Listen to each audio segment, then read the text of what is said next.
Buenos días. En este video vamos a ver algunos elementos que vamos a agregar a nuestro sistema de lectura de comprensión, como ya vimos en un video previo. En este van a ser básicamente algunas recomendaciones que creo que son importantes, que ayudan a aprender de modo más eficiente, incluso a velocidades entre comillas lentas.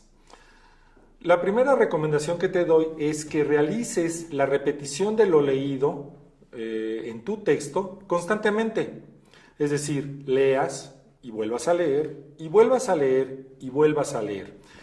El fundamento de esta recomendación es que la antropología, el material antropológico es poco conocido, como he mencionado en algún otro video, porque no se lleva a nivel preparatoria, excepto en algunas escuelas. Entonces estás enfrentándote a información nueva. Siempre que nos enfrentamos a este tipo de situación, nueva información, encontramos que hay problemas para aprender porque es nuevo el material, no porque seamos incapaces. Entonces lo que necesitamos es mejorar la capacidad de abordar material nuevo a base de repetir y repetir y repetir. Que el repetir no signifique que estás haciendo mal las cosas, por el contrario, que las estás haciendo bien. Lo que va a ocurrir en tu cerebro, en tu mente, es de que la información se va guardando en un nivel en el que tú no te das cuenta y se vuelve a guardar en un nivel que tú no te das cuenta y después con la siguiente repetición se vuelve a guardar y entonces una zona de tu mente ya conoce la información, aunque tú, la persona consciente, no sepas exactamente qué has aprendido. Pero ten confianza, acuérdate que hay técnicas para aprender de manera consciente y de manera inconsciente. El problema está cuando nos torturamos en que no estamos conscientemente recuperando la información que entra a nuestro cerebro. Deja de torturarte, deja de castigarte, porque eso genera tensiones. Y lo que más necesitamos es evitar las tensiones. También puedes leer en voz alta y ya después repetir en voz alta las mismas palabras del texto. Entonces eso te da capacidad que al mismo tiempo escuchas y entonces te da dos vías de conocimiento. Una siguiente fase para poder trabajar es el parafraseo. Con tu lenguaje previo expresas las nuevas ideas. Aquí hay una barrera, porque las nuevas ideas se expresan solamente con nuevos términos. De ahí que necesites el uso de diccionarios. Entonces aprendes nuevas palabras y ahora parafraseas con nuevas palabras. Primero fue con tus propias palabras y ahora con las nuevas palabras. El parafraseo significa que tú dices de manera semejante, lo más parecido a como viene en el texto, pero usando palabras tuyas viejas, conocidas, y palabras tuyas nuevas, adquiridas. Usas tu propio lenguaje. Este recurso te ayuda enormemente a que asocies información previa con que la información nueva pase a ser parte de un bloque de información ya conocido. Asocias, ese es el fundamento del aprendizaje, la asociación que hacemos de ideas. Una siguiente fase va a ser el resumen. En el resumen tú expresas de manera más pequeña la información, más breve, con tus palabras o con las palabras recién adquiridas, pero en breve. Esto requiere de un proceso de reflexión, un proceso de repetir y repetir y repetir. Acuérdate que una de las cualidades de quien estudia bien es la constancia. La constancia implica que repites muchas veces, aunque aparentemente no aprendas. Olvídate de esa parte, como ya te he dicho. Repite y resumen. Haces un resumen de toda la información, lo dices más en corto. Te preguntan o te preguntas, ¿sí? Y entonces lo dices en resumen. Bueno, un siguiente recurso es lo contrario al resumen. Es la expansión. Ahora, en vez de resumir o en vez de parafrasear, ahora dices más, nos cuentas un cuento chino en relación a lo que leíste. Inventas, pero no saliéndote demasiado del proceso de la información, y dramatizas. Hubo en aquella época un grupo que surgió debido a esta circunstancia histórica. y empiezas a dramatizar la información. Por lo tanto, tienes que contarlo de manera más amplia, con otro lenguaje, con otra forma expresiva. Bueno, este recurso de dramatización lo puedes usar con la familia, haces reuniones en las que les explicas que estás estudiando, incluso para justificar tu estancia o tu futuro ingreso a la escuela de antropología, o además se lo platicas a tus amigos que quieren saber qué estás haciendo, qué es eso de la antropología, ellos tampoco lo saben. Se los cuentas a tu grupo de estudio con el que hayas decidido juntarte. Yo he conocido varios ahora alumnos que formaron grupos y se reunieron y estudiaron constantemente y ahora ya están adentro. Por eso es otro recurso. Bueno, un recurso extra dentro de la técnica de lectura de comprensión es la realización de esquemas. Hay información que tú puedes colocar por medio de columnas y hablar, por ejemplo, de un concepto y las cualidades del concepto y en dónde encontramos esas cualidades, en qué tipo de ejemplos sí y en qué ejemplos no. Los vemos incluso cuando nos quieren hablar de, por ejemplo, modelos diferentes de teléfono celular, en donde ahí presentan las características que sí tiene un modelo, que sí tiene otro, que no tiene aquel, y entonces podemos comparar. Claro, siempre los que están hacia tu derecha son los más caros, ¿no? Pero este tipo de esquema, que es sencillo, puede hablar de información concreta que nosotros podemos trabajar. Ahora, otro recurso es la realización de dibujos.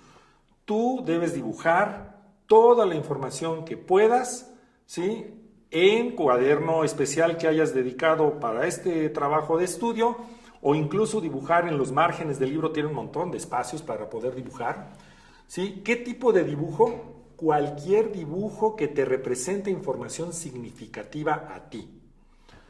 ¿No sabes dibujar? Es que yo me quedé en palitos 1, no importa, dibuja palitos 1. O bolitas 2, ahí te quedas en bolitas 2 y entonces trabajas la información de esa manera, pero que sea una representación que te signifique algo valioso para ti. ¿Cómo aprendemos a no dibujar? La primera vez hicimos unas rayotas queriendo representar cierta información. ¿Qué es esto? Es una casita. Ay, eso parecen puras rayas cualesquiera. Y ya dejamos de dibujar. Ay, ¿qué es esto? Ay, es mi papá. Ay, así no es tu papá. En una etapa previa de aprendizaje al dibujo, solamente se representan las caras, las puras formas redondas, después les vamos insertando los ojitos, los rasgos de la cara, después aparece el cabello, posteriormente aparece el cuerpo. Es un proceso de ir adquiriendo conciencia del cuerpo. Y resulta que empezamos a dibujar con puros palitos y la gente dice, es que no sabemos dibujar, o es que no sabes dibujar, eres un inútil en el dibujo. Eso es lo que impidió que dibujaras más. Bueno, ese tipo de ideas de que tú no puedes, de que eres incapaz, de que te sale mal, lo llevas y lo trasladas a otras materias y a otro tipo de aprendizaje y por eso se te ha hecho difícil. Por eso, realiza dibujos para que retomes esa capacidad de ser libre en el movimiento de la mano, de las manos y de la representación gráfica por medio de expresiones. Yo me enteré del caso de un joven de Chapingo, que se la pasaba haciendo dibujitos, nadie entendía qué estaba haciendo, parecían abstractos, y dibujaba y dibujaba y dibujaba, hasta que un maestro le paró el alto. Joven, usted no me está poniendo caso, debe atenderme, usted está aquí para aprender. Profesor, yo estoy haciéndole caso a su clase, pero usted está haciendo puros dibujitos. Sí, profesor, pero esto es la información que usted me está dando. ¿Cómo? Yo tomo apuntes por medio de dibujos. Y entonces, ¿qué ocurrió? Que le explicó, a ver, dígame qué clase quiere que le cuente. No, pues la clase de hace 15 días. Aquí está, regresa a su página y ahí, mire, profesor, usted dijo tal, siguiendo el dibujo. Es decir, la representación gráfica puede hablar de un discurso de información que nos puede ayudar a mejorar la capacidad que tenemos de aprendizaje. Entonces, realiza dibujos abstractos. Realiza dibujos raros, pero que sean pertinentes al tema, solamente eso. O sea, si tú vas a representar, por ejemplo, información sobre grupos culturales diversos, puedes dibujar un estilo manga o un grupo punk o un nini o lo que sea, con tus dibujos, entre comillas, sencillos, pero que sea relacionado al tema que estás revisando. Dibujas una pirámide cuando estás estudiando arqueología, cosas de ese tipo. Es decir, información relacionada al tema. Eso es lo que vas a dibujar. Más adelante te voy a enseñar dos formas de representación gráfica que te pueden ayudar a hacer más formal tu estudio, tu aprendizaje más adecuado. Pero ahorita integra esta información. Recordamos, parafrasear tu información, leerla literalmente, hacer resúmenes, vas a expandirla, dramatizarla, representación por medio de esquemas, vas a hacer representación por medio de dibujos y entonces pasarás a otro tipo de representación. Esto es importante, por favor, trabaja con ello. Dado todo lo que hemos visto en estos dos pequeños videos en relación a la técnica de lectura de comprensión, ahora yo te puedo recomendar que dado que tú tienes tiempo suficiente para estudiar tu guía, desde que ya tienes disponible el material, ya sea en papel o en información en la computadora, en PDF, tú dedicándole 2 horas a tu estudio con esta simple técnica, que entre comillas es lenta, pero muy eficiente también, si la sabemos utilizar, podrás leer tu guía 7 veces, de aquí hasta una semana antes de que hagas tu examen. ¿Qué es la recomendación personal? Que tú leas la guía 7 veces. Reitero, la razón de hacerlo así es porque es un material nuevo, contiene muchas palabras nuevas. El proceso de ir racionalizando y entendiendo y grabando lento requiere de dedicación, y de ahí que te haya yo insistido, y lo vuelvo a hacer, en la necesidad de constancia, que te marques tus tiempos, que seas autodisciplinado, que seas completamente autónomo, que nadie te tenga que motivar, que nadie te tenga que regañar. Socializa la información en tus grupos o con las demás personas para que puedas mejorar tu capacidad de aprendizaje. Entonces, te da tiempo suficiente de, a pesar de, entre comillas, lo lento, leer 7 veces la guía si estudias 2 horas diarias. Es una referencia. Date el tiempo para que insistas, acuérdate de realizar tus ejercicios de alineación y respiración que te van a ayudar a que tú puedas mejorar tu capacidad. Acuérdate que el aprendizaje es divertido, diviértete, ponte contento de que vas a pasar el examen, de que vas a entrar a la escuela, de que vas a entrar a la carrera que tú quieres. Un secreto, una buena parte de los estudiantes que ingresan al proceso de admisión, o sea, estudiantes de etapas previas para poder ingresar, cambian de carrera. No te preocupes, el día de tu examen decidirás a qué carrera irás. Y por este momento, ahí le dejamos este video y nos veremos en un siguiente video. Gracias.